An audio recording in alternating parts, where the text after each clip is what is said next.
So welcome to my channel Verma study 2020 बुकलाना। प्यारे बच्चों, मैं क्लास 12th का यूपी बोर्ड का इकोनॉमिक्स का फुल कोर्स हिंदी में कराऊंगा। यदि आप फुल कोर्स करना हिंदी में चाहते हैं तो मेरे चैनल को सब्सक्राइब कीजिए और बेल आइकन को प्रेस करना न भूलें, ताकि वीडियो जो मैं अपलोड करूं उसका नोटिफिकेशन सबसे पहले आपको मिल सके। प्यारे बच्चों, इकोनॉमिक्स जो है अगर समझ में आ गया तो बहुत आसान है, नहीं समझ में आया तो बहुत कठिन है। इससे पहले पिछले वीडियो में या लेक्चर में हमने उपभोक्ता संतुलन को पढ़ाया सीमांत उपयोगिता विश्लेषण के द्वारा, बहुत अच्छे से पढ़ाया। अगर आप उस वीडियो को नहीं देखे हैं, लेक्चर 37 है, तो आई बटन पर जा कर के उस वीडियो को ज़रूर देख लें, ताकि इस वीडियो को समझने में सुविधा रहे। आज हम लोग पढ़ेंगे तटस्थता वक्र विश्लेषण के द्वारा उपभोक्ता संतुलन।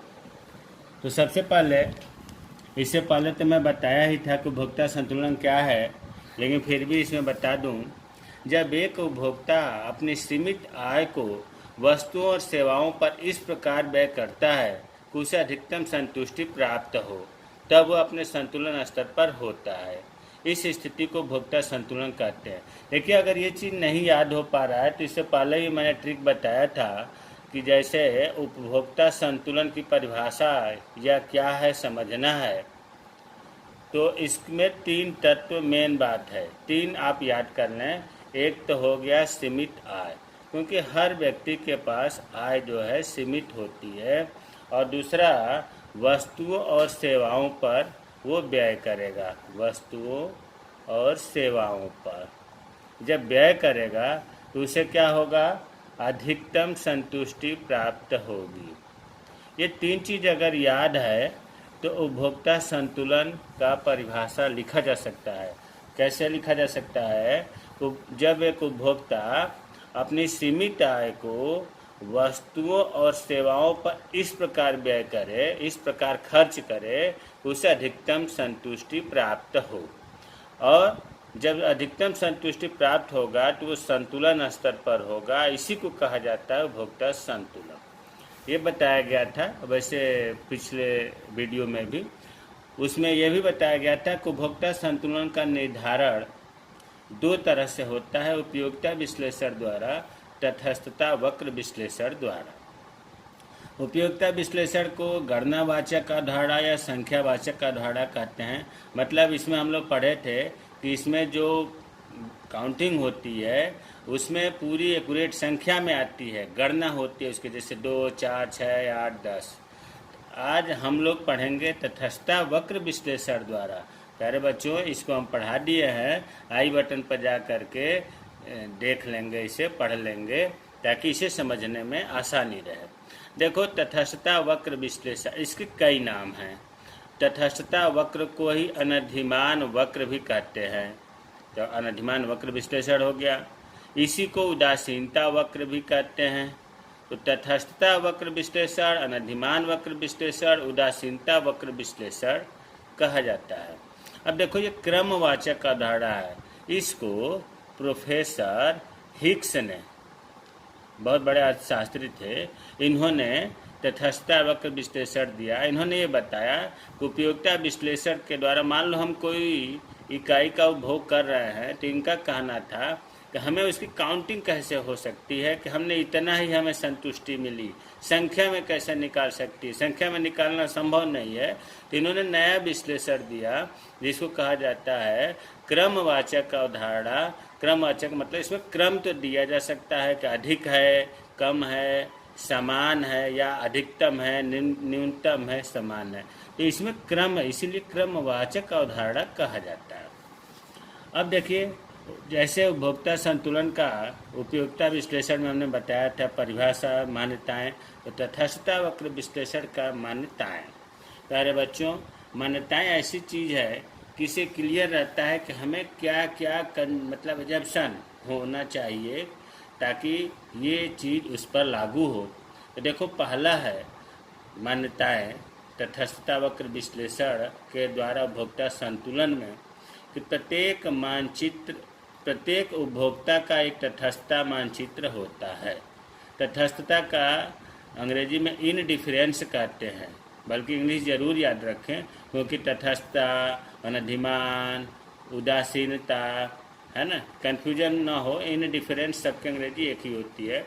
तो प्रत्येक उपभोक्ता का एक तटस्थता मानचित्र होता है। अब प्यारे बच्चों, तटस्थता मानचित्र क्या होता है? देखो, हमने ये ब्रैकेट में जो बॉक्स में हम बना देते हैं वो आपको समझने के लिए संकेत है, हिंट है, वो एग्जाम में लिखा नहीं जाएगा। अब जैसे तटस्थता मानचित्र किसे कहते हैं? तटस्थता वक्रों के समूह को तटस्थता मानचित्र कहते हैं, जो संतुष्टि के विभिन्न स्तर को दर्शाते हैं। जैसे कहने का मतलब यह है कि जैसे हमने O हो गया, X हो गया, Y हो गया, और इस तरह से तटस्थता वक्र हमने बना दिया। ये मान लो नाम रख दिया IC1, IC का मतलब indifference curve, indifference curve 2, indifference curve 3। तो ये तटस्थता वक्र के जो समूह हैं 2, 3, 4, 5, इन्हीं को कहा जाता है तटस्थता मानचित्र। तो एक तो ये हो गया कि तटस्थता कई होने चाहिए इस विश्लेषण में। दूसरा, उपभोक्ता के पास व्ययहुत निश्चित राशि होती है। जो भोक्ता है उसके पास निश्चित राशि होगी। राशि में मतलब उसके पास जो धन है व्यय करने के लिए, उसमें कम अधिक नहीं होना चाहिए, फिक्स होना चाहिए। तीसरा, जो वस्तुएं हैं, 2 वस्तुएं होना जरूरी है, X वस्तु Y वस्तु, वो समरूप एक तरह की होनी चाहिए, मतलब एक रंग रूप हो। ऐसा ना हो कि X वस्तु में ही विभिन्नता हो, Y वस्तु में भी विभिन्नता नहीं होना चाहिए, और विभाजन योग्य हो। चौथा है X वस्तु Y वस्तु कीमतें स्थिर होनी चाहिए, उनमें कोई परिवर्तन नहीं होता। जो 2 वस्तु आपको इसमें मिलेगा, इस उपभोक्ता संतुलन जो 2 वस्तु का करेगा, उनकी कीमतें स्थिर होनी चाहिए, कीमतें में कमी अधिक नहीं होनी चाहिए। उपभोक्ता का व्यवहार विवेकपूर्ण है और वह अधिकतम संतुष्टि प्राप्त करने के लिए प्रयत्नशील है। उपभोक्ता समझदार है, व्यवहार उसका विवेकपूर्ण है, वह अधिकतम संतुष्टि प्राप्त करना चाहता। तो ये आपको 5 पॉइंट हमने दे दिया मान्यता है। अब संतुलन की शर्तें। संतुलन की शर्तें बहुत ही महत्वपूर्ण है। इसी शर्तों के द्वारा आप संतुलन स्तर को पता करेंगे। इसी संतुलन की शर्तें 1 नंबर में पूछा जाता है, तटस्थता वक्र विश्लेषण की संतुलन की शर्तें बताइए। या छोटे प्रश्न पूछे जा सकते हैं, तटस्थता मानचित्र किसे कहते हैं? तो देखिए, इंग्लिश में कहते हैं कंडीशन ऑफ इक्विलिब्रियम। उपभोक्ता के संतुलन की स्थिति के लिए 3 जो है शर्तें हैं। पहला है, तटस्थता वक्र कीमत रेखा को स्पर्श करेगा। तटस्थता वक्र, जिसको अनधिमान वक्र, उदासीनता वक्र भी कहते हैं, कीमत रेखा को स्पर्श करेगा। देखो, स्पर्श करना और काटना, जैसे मान लो कि ये गोला है और इस तरह से रेखा खींचे तो ये स्पर्श कर रहा है ना। इस तरह से अगर कर दें तो ये स्पर्श कर रहा है, मतलब ये काटना नहीं चाहिए। दूसरा है सीमांत प्रतिस्थापन दर, जिसको अंग्रेजी में कहते हैं MRS, marginal rate of substitution. और कीमत अनुपात, दोनों वस्तुओं का जो कीमत है उनका अनुपात बराबर होना चाहिए। मतलब X की Y वस्तु के लिए, X वस्तु की Y वस्तु के लिए सीमांत प्रतिस्थापन दर बराबर दोनों वस्तुओं के कीमत का अनुपात। PX का मतलब X वस्तु की कीमत, और PY का अर्थ हुआ Y वस्तु की कीमत, प्राइस। तीसरा जो शर्त है वो है तटस्थता वक्र मूल बिंदु की ओर उन्नतोदर होना चाहिए। उन्नतोदर और नतोदर 2 शब्द आता है, तो यहाँ उन्नतोदर होना चाहिए, अर्थात सीमांत प्रतिस्थापन दर, जिसको MRS कहते हैं, घटती हुई होनी चाहिए। तो देखिए बच्चों, वीडियो भले लंबा हो जाए, लेकिन मैं चाहता हूँ कि इसमें हर चीज़। अब जैसे पहला था शर्त कि तटस्थता वक्र कीमत रेखा को स्पर्श करेगा, तो सबसे पहले थोड़ा सा बता दूं कि तटस्थता वक्र क्या है और कीमत रेखा क्या है। ये समझाने के लिए लिखा हूँ, ये इम्तहान में नहीं लिखा जाएगा। संतुलन का स्तर जो शर्तें हैं वो 3 लिखा जाएगा। तो तटस्थता वक्र को ही उदासीनता वक्र कहते हैं, अनधिमान वक्र कहते हैं। इसकी परिभाषा देख लेते हैं। तटस्थता वक्र 2 वस्तुओं के ऐसे संयोगों को दर्शाता है जिनसे उपभोक्ता को एक समान संतुष्टि प्राप्त होती है। संयोग को संयोजन भी कहते हैं, इसी को बंडल भी किताब में लिखा है। तो इसमें दो वस्तु जो है, जैसे मान लिया कि सेब एक ले लिया हमने, मान लो कि एप्पल, सेब, क्योंकि दो वस्तु की बात हो रही है, और दूसरा हमने मान लिया ऑरेंज, संतरा। अब कोई उपभोक्ता है, एक सेब लिया और 10 संतरा लिया। एक सेब और 10 संतरा को हम बोलेंगे संयोग। मान लो इस संयोग का हमने नाम रख दिया ए संयोग, है ना। और दूसरा संयोग उपभोक्ता बनाता है, 2 लेता है, ये सेब लिया तो कुछ संतरा कम करेगा, 7 कर दिया। तीसरा संयोग बनाता है, मान लो ये 3 कर दिया सेब, तो ऑरेंज को और कम कर दिया, 5 कर दिया। डी लेता है तो 4 कर दिया, इसे 4 कर दिया। तो प्यारे बच्चों, इसमें ये हम कहना चाहते हैं कि तटस्थता दो वस्तुओं के ऐसे संयोजन, देखो 1 10, 2 7, 3 5, 4 4, ये संयोग है। इन सब से प्रत्येक संयोग से ए संयोग हो या बी संयोग हो या सी संयोग हो या डी संयोग हो, इससे जो है उपयोगिता या जिसे हम संतुष्टि कहते हैं, प्रत्येक संयोग से समान रूप से मिलती है। अगर उपभोक्ता ए वाले ग्रुप को खाए, उपभोग करे, या बी को या सी को या डी को, प्रत्येक संयोग से समान संतुष्टि, ये बहुत महत्वपूर्ण चीज़ है, प्राप्त होगी प्रत्येक संयोगों से। अगर वो 4 सेब 4 संतरा खाए या 1 सेब 10 संतरा खाए, दोनों से बराबर संतुष्टि मिल रही है। इसी चीज़ को जब हम ग्राफ पर बनाते हैं, चलो यहीं पर हम छोटा सा बनाकर दिखा देते हैं। इस तरह से, जैसे इधर हमने लिख दिया, मान लो FOX Y, इधर हमने लिख दिया एप्पल, है ना, 4 है, 1 2 3 4, इधर लिख दिया हमने 10 है, तो बराबर बराबर बांट दिया, 2 4 6 8 10, ठीक है। अब इसको ग्राफ बना देंगे। ग्राफ बनाने के लिए मैंने कई बार बताया, जैसे 1 सेब पर 10, ये सेब है, ये 10 है, इस तरह से हो गया। 2 पर 7 ले रहा है, तो 6 और 8 के बीच में 7 हो गया, 2 हो गया।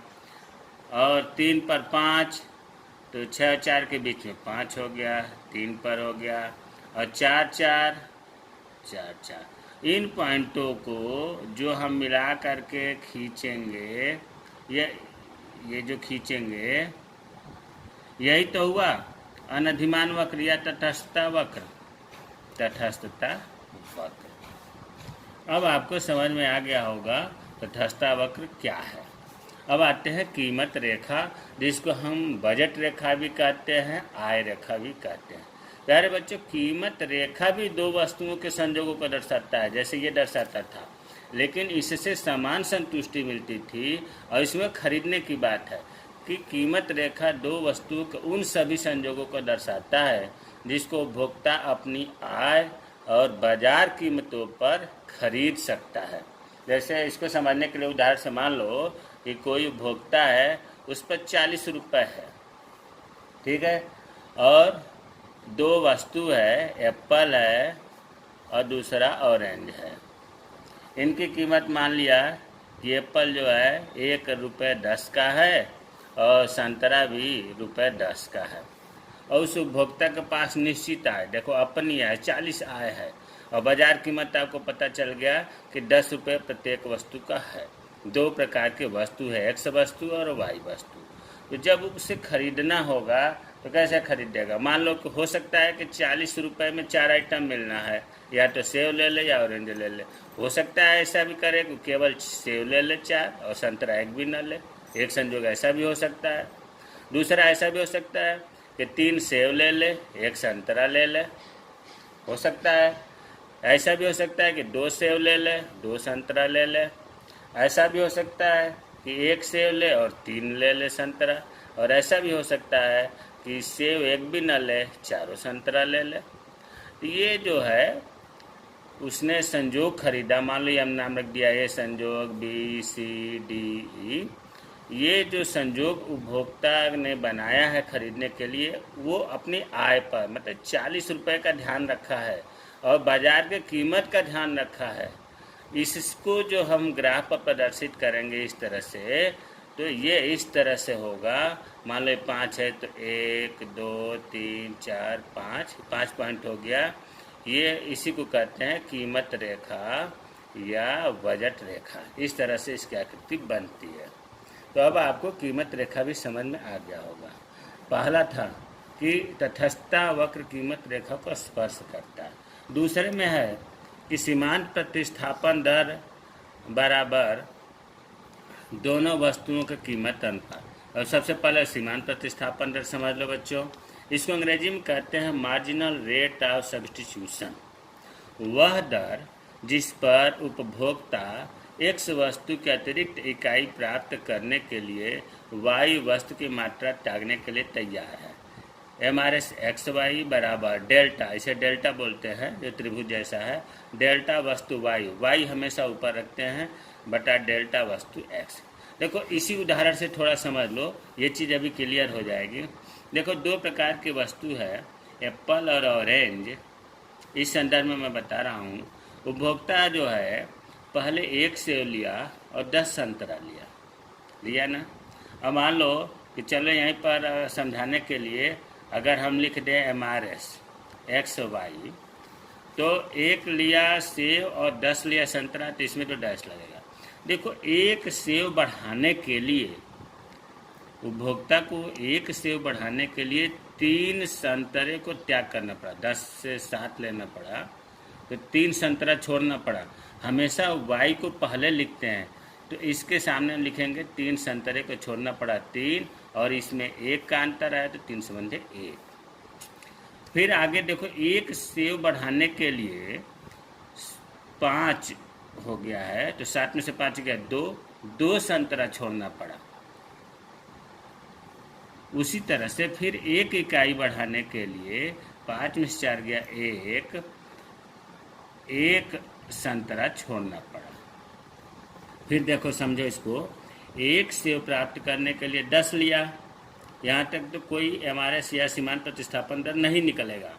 अब आगे सीमांत प्रतिस्थापन दर, 1 इकाई बढ़ाने के लिए संतरा को कितना छोड़ना पड़ा 3। तो पहले हम 3 वाई को पहले लिखते हैं, 3 संबंधे 1, मतलब 3/1 3/1 हुआ। 3 हो गया संतरा त्यागने की मात्रा और 1 हो गया सेब की मात्रा। अब देखो फिर 1 इकाई बढ़ाने के लिए कितना त्याग किया है उपभोक्ता 2, तो 2 हो गया 2 संबंधे 1 या 2 अनुपात 1। फिर 1 इकाई बढ़ाने के लिए 1 संतरे को त्यागना पड़ा तो 1 अनुपात 1। प्यारे बच्चों, ये जो घट है ना 3 2 1, ये घट रही है। जब ये घटती है तो देखो लिखा है, जब MRS घटती है तो तटस्थता वक्र उन्नतोदर होती है। देखो यहाँ तटस्थता वक्र में सीमांत प्रतिस्थापन घट रही है। 3 से 2 हुआ, 2 से 1 हुआ, तो इसकी चित्र ऐसे हो जाता है, ये बोलते हैं उन्नतोदर। और जब MRS बढ़ती है, देखो 3 2 1 के जगह पर ऐसा भी हो सकता है कि 3 संबंधे 1 4 संबंधे 1 5 संबंधे 1 बढ़ती हुई, तो जब बढ़ेगी तो जो तटस्थता वक्र होगा वो नतोदर होगा, बीच में उठा हुआ। और ऐसा भी हो सकता है कि जब MRS स्थिर हो 3 संबंधे 1 3 संबंधे 1 3 संबंधे 1 3 संबंधे 1, तो इसमें जो है तटस्थता वक्र सीधा होगा। अब हमें उम्मीद है कि सीमांत प्रतिस्थापन दर समझ में आ गया होगा। अगर इसमें कुछ भी नहीं समझ में आता है तो आप ये मानकर चलें कि जितनी वाई की त्याग की जाएगी मात्रा, वही जो है सीमांत प्रतिस्थापन दर कही जाएगी। अब इसको चित्र की सहायता से समझेंगे। क्या चीज? उपभोक्ता संतुलन तटस्थता वक्र विश्लेषण के द्वारा। तटस्थता वक्र विश्लेषण OXY। अब दोनों 2 वस्तु है आपको, तो दोनों साइड में लिख लेंगे X वस्तु Y वस्तु और कीमत रेखा बनाएंगे। चित्र में पहले से इसलिए नहीं बनाया कि आपके सामने बनाएंगे तो समझ में आएगा। वीडियो लंबी होगी तो कोई बात नहीं, तटस्थता वक्र क्लियर हो जाना चाहिए। इसे हम कहते हैं कीमत रेखा। अब देखो बीच में हमने एक पॉइंट मान करके, जैसे सब में हम नॉर्मल कीमत तैयार कर लेते हैं, तो ये हो गया आपका, मान लो x वस्तु पर x हो गया, ये y वस्तु पर y हो गया। अब चित्र कुछ तटस्थता वक्र बनाएंगे, तो एक इस पॉइंट को ध्यान में रखते हुए हम खींचेंगे। चलिए, ये हो गया। एक इससे ऊपर तटस्थता वक्र बना देंगे, क्योंकि हमें 2-3 बनाना है। एक इसके नीचे बना देंगे, ये हो गया। अब इनका हम नाम रख देते हैं, कुछ भी नाम, जैसे मान लो हमने इसका नाम रख दिया IC1। IC1 का मतलब इंडिफरेंस कर्व 1, तटस्थता वक्र 1। IC2, IC3, ठीक है। अब ये जो पॉइंट है बच्चों, इसको हमने मान लो ई नाम दे दिया, तो इसी जगह जो है उपभोक्ता संतुलन होगा। अभी कैसे होगा, ये अभी तीनों शर्त जब यहाँ पूरी होगी तो इस शर्त तब ये माना जाएगा कि यहाँ संतुलन हो रहा है। उपभोक्ता संतुलन, यहाँ पर ही दूसरे रूप में हम ये भी कह सकते हैं कि उपभोक्ता को अधिकतम संतुष्टि प्राप्त हो रही है ना। अधिकतम संतुष्टि इस ई पॉइंट पर प्राप्त हो रही है। अब देखो, आपको जो पहला शर्त ये था कि तटस्थता वक्र, मतलब IC2 पर ही संतुलन है, IC3 और IC1 पर नहीं है। तो तटस्थता वक्र का पहला शर्त था कि तटस्थता वक्र और कीमत रेखा को स्पर्श करेगी, यहाँ स्पर्श कर दिया। दूसरा जो शर्त था वो ये था कि MRS XY बराबर PX/PY,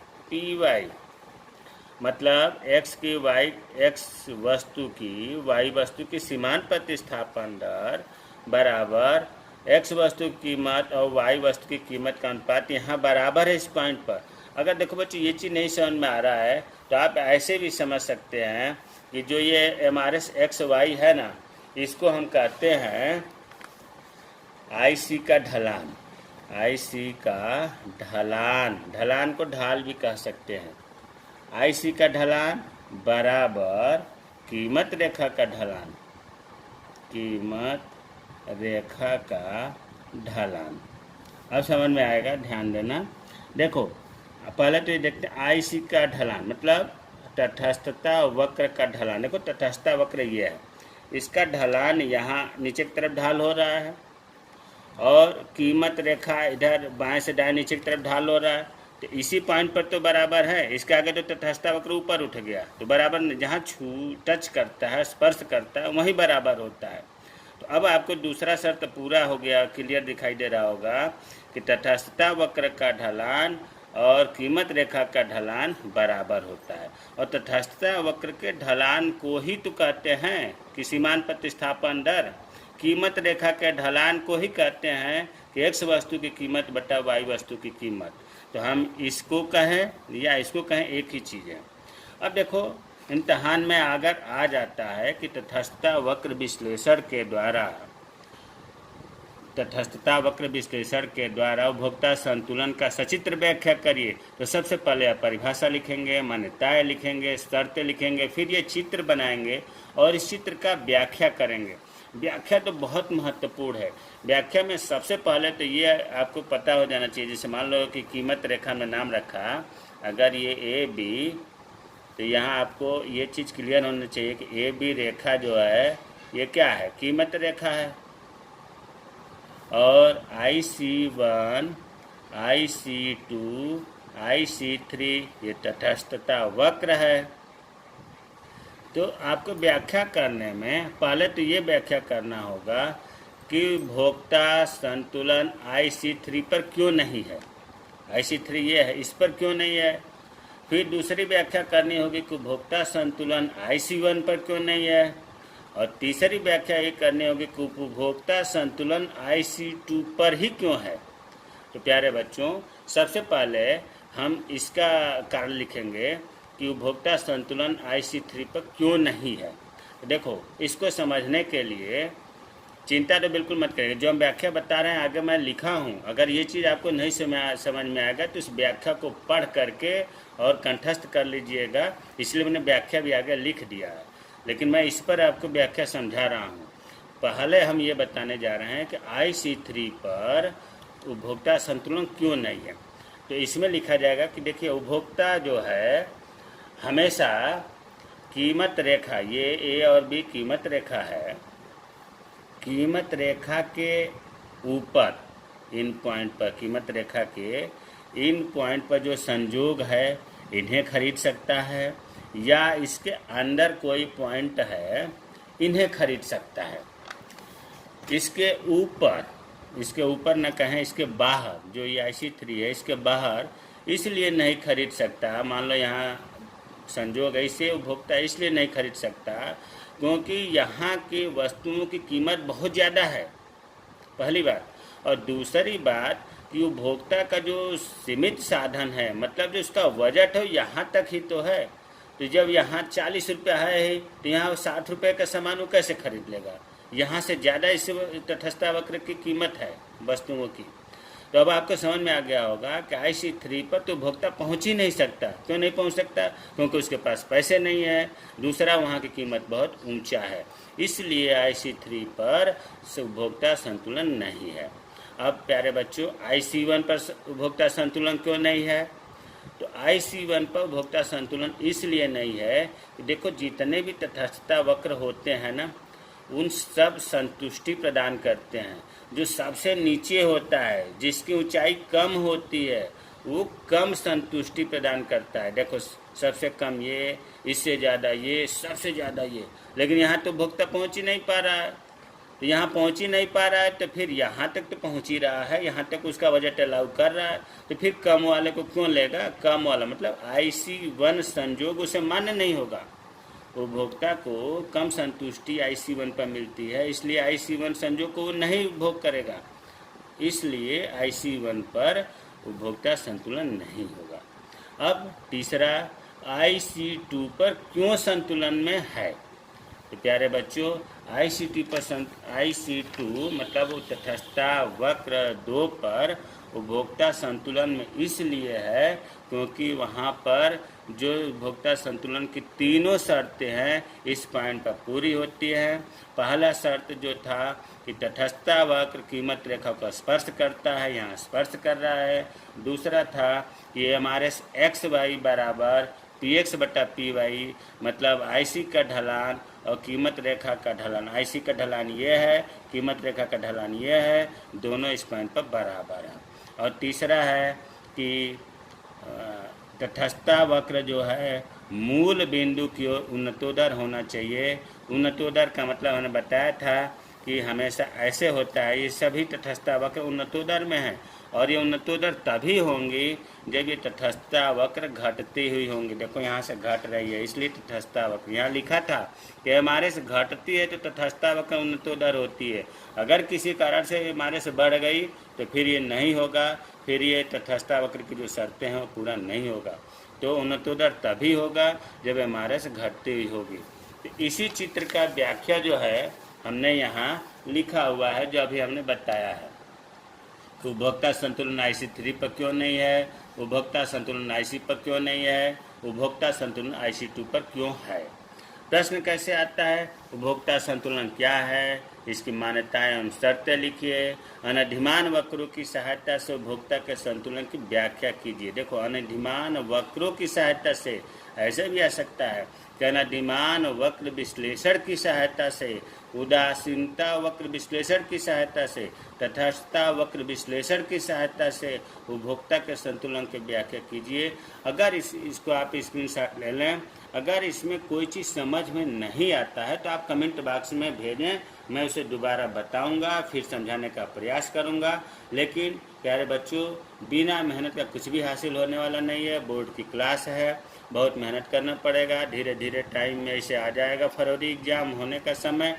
इसलिए उपभोक्ता संतुलन तटस्थता वक्र विश्लेषण के द्वारा समाप्त हुआ। जय हिंद, जय भारत।